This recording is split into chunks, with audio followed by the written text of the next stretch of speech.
Kecha Instagramda bitta reels chiqib qoldi-da, bitta massajistga 1,5 oylik bolaga, 1,5 oylik yangi tug'ilgan chaqaloqniga onasiga maslahat beryapti va vahima qilyapti. Oyog'i ochilmayapti, chanoq bo'g'imida displaziya yoki chiqishi bor. Terisi mramorniy bo'lib yotibdi, bolangizni tonusi kuchli. Qizlar, sizlar kitobni olib oldin ozgina o'qinglar. Bolada 3 oygacha teri mramorniyligi, tonus holatlari, chunki qorinda embrion holatda ushlab turadi. Bu norma.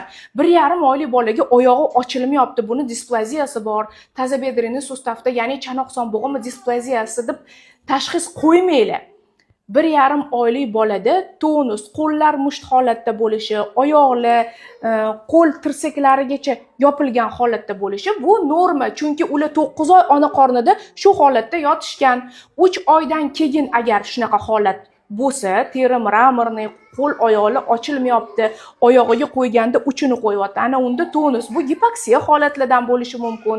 Xullas, u nevropatolog ishi. Sizlar diagnoz qo'yayotganda unaqa vahima qilmanglar. Oldin malaka oshiringlar, nevropatologlarning qabulida ozgina o'tiringlar, ko'ringlar yoki kitobni olib o'qinglar.